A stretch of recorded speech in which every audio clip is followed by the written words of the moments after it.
तमाम लोग जानते हैं कि आज किस तरीके से बिहार की राजधानी पटना में गांधी मैदान में छात्रों पर बिहार पुलिस ने जम करके लाठियां बरसाई। इतना ही नहीं किया बल्कि इस सर्द रात में ठंडा पानी जो है उनके जिस्मों पर डाला गया, जिसकी वजह से आप समझ सकते हैं कि छात्रों पर क्या गुजरी होगी। बड़ी बेरहमी से मारपीट की गई, छात्रों पर जिस तरीके से लाठियां चलाई गई है इसकी गूंज अब दिल्ली तक पहुंच गई है। इसी बीच आपको बता दें, बिहार के नेता प्रतिपक्ष तेजस्वी यादव ने बड़ी बात कही है। उन्होंने कहीं ना कहीं प्रशांत किशोर पर भी हमला बोला है और यह बताने की कोशिश की है कि जिन नेता ने इस पूरे कहा सकता है गर्दनी बाग में जो प्रोटेस्ट हो रहा था उसे एक तरह से डाइवर्ट कर दिया और उसके बाद छात्रों के साथ जो सलूक हुआ है वो काफी निंदनीय है। राजनीतिकरण करने की कोशिश की गई, खामियाजा ये हुआ कि छात्रों का आंदोलन कमजोर हुआ। और अगर मैं चाहता, यानी कि तेजस्वी यादव अगर चाहते तो वो 5 लाख लोगों को जमा कर सकते थे, लेकिन इससे कोई नतीजा नहीं निकल पाता। क्या कुछ कह रहे हैं तेजस्वी यादव, सबसे पहले उसे सुनते हैं और जानते हैं क्या कुछ कह रहे हैं। सुनिए। कार से लाठी बरसाया जा रहा है जी, लोगों का कलेजा दहल जाना चाहिए। बिल्कुल। अगर उनके बच्चे होते, उनके भाई होते, उनके बेटे होते, किसी अधिकारी के बच्चे होते इसमें, तो वो लोग क्या करते? कोई नेता का बेटा होता तो वो लोग क्या करता?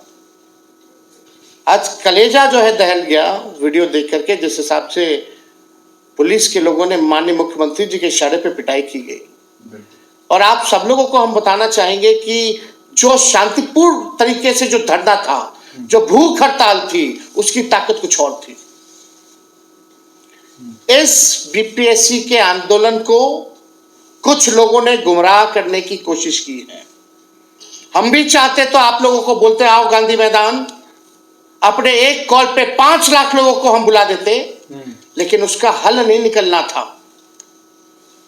जो भूख हड़ताल और शांतिपूर्ण ढंग से जो हड़ताल हो रही थी, उससे बीपीएससी भी कांप रहा था और सरकार भी हिली हुई थी। लेकिन सरकार ने नया फॉर्मूला निकाला कि सरकार की बी टीम, बीजेपी की बी टीम, कुछ जो राजनीतिक दुकानदारी करते हैं उन लोगों को आगे खड़ा किया गया और गांधी मैदान आंदोलन को ले जाना पड़ा। और जब पिटाई हो रही थी तो कुछ लोग कह रहे थे कि हम सबसे आगे खड़े रहेंगे, सबसे पहले वही भाग खड़े हुए।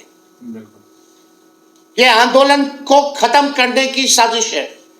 हम कई बार इस बात को बोल रहे हैं, हम कोई राजनीति यहां करने नहीं आ रहे। राजनीति करना होता तो हम भी गांधी मैदान में आप लोगों को आह्वान करके अपनी राजनीति को चमकाने का काम करते। लेकिन आज जो गर्दनी गांधी मैदान में जिस हिसाब से पिटाई हुई है, कोई परमिशन नहीं था वहां आंदोलन करने का। वो इलाका आंदोलन करने का नहीं है, गर्दनीबाग स्थल है। भटकाया गया लोगों को ताकि एफआईआर हो उन छात्रों पे, और एफआईआर अगर होगी तो आप समझ जाइए कि आपको जेल जाना पड़ेगा, आपको नौकरी नहीं मिलेगी, आप एग्जाम में नहीं बैठ सकते। ये आंदोलन को कमजोर करने का, भटकाने का दूसरा फॉर्मूला बीजेपी के बी टीम वालों ने, सरकार से कुछ लोग मिले हुए हैं, उन लोगों के इशारे पे ये काम जो है हुआ है कमजोर करने का। लेकिन फिर भी हम सब लोगों को हिम्मत और हौसला नहीं खोना है। 6 तारीख को परीक्षा तो सुना दोस्तों आपने तेजस्वी यादव को किस तरीके से उन्होंने सबसे पहले तो प्रशांत किशोर पर हमला बोला और ये बताने की कोशिश की कि यार ये तो जगह थी ही नहीं जहां पर आप तमाम लोग प्रोटेस्ट करने के लिए पहुंच गए। कुछ लोगों ने गुमराही का रास्ता जो है वो दिखा दिया और गर्दनी बाग से ये पूरा का पूरा प्रोटेस्ट उठ करके जो है वो आपको गांधी मैदान लाया गया। और उसके बाद जो नेता ये कह रहे थे कि सबसे पहले सफ में हम खड़े होंगे, वो साहब निकल गए और उसके बाद प्रशासन ने छात्रों के ऊपर जम करके लाठीचार्ज कर दी। ये वाकईतन काफी अफसोसजनक है। बिहार के मुख्यमंत्री नीतीश कुमार जो एक समाजवादी विचारधारा के नेता हैं, यह अलग बात कि आजकल जिनके साथ वो हैं उनका विचारधारा ऐसा नहीं है, लेकिन चूंकि नीतीश कुमार तो नीतीश कुमार हैं, जेपी को आइडियल मानने वाले व्यक्ति से इस तरह के कहा जा सकता है कि इस तरह उनके राज में हालात होंगे, ये तो नहीं किसी ने सोचा होगा। इस घटनाक्रम पे तेजस्वी यादव ने जो बातें कही है, ये बात काफी सोचने वाली है। आप पूरे मामले को लेकर क्या सोचते हैं, अपनी राय कमेंट सेक्शन में जरूर दीजिएगा।